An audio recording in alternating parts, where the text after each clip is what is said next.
বুদ্ধিমান সেই স্বামী যে তার স্ত্রীকে রানী বানিয়ে নিজেও রাজা হয়, যার জন্য আমরা বাবা মা আত্মীয় স্বজন ভাই বোন বন্ধু বান্ধব সমস্ত কিছু ছেড়ে এসেছি।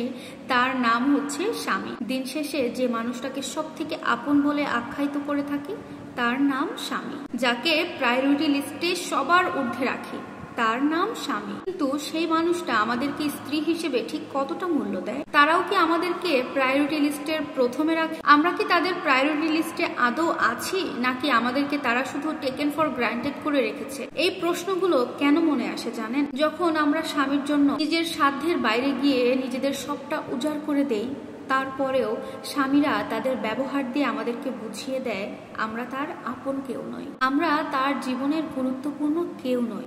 ঠিক তখনই আমরা মেয়েরা ভাবতে শুরু করি আমাদের জায়গাটা স্বামীর জীবনে আসলে ঠিক কোথায়। যে মানুষটার কথা রাখতে, যে মানুষটার মন রাখতে আমাদের নিজেদের শখগুলো আমরা মেরে ফেলি, আর সেই মানুষটাই ভাবে আমাদের জীবনের কোনো ভিত্তিই নাই। তাদের সেবা করা, তাদের তোষামোদি করা আমাদের কর্তব্য। কিন্তু আসলে কি তাই?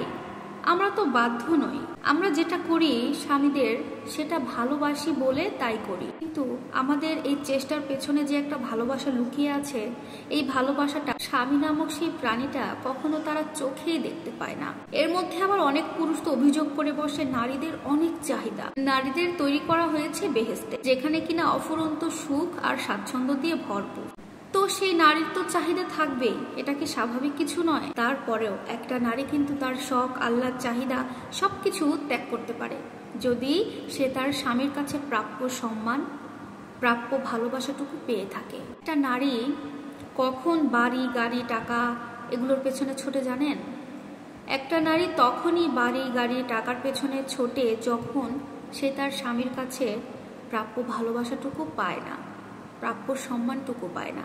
তখন ওই টাকা বাড়ি গাড়ি মানে দামি দামি জিনিসপত্রের মধ্যেই ভালোবাসা খুঁজতে থাকে, ভালো লাগা খুঁজতে থাকে, যেন তার কষ্টটা একটু হলেও কমে থাকে। সত্যিকার অর্থে যেই নারী তার স্বামীর কাছে পরিপূর্ণ ভালোবাসায় থাকে, সেই নারী কখনোই টাকার পেছনে দৌড়ায় না, কখনোই দামি দামি উপহারের পেছনে দৌড়ায় না।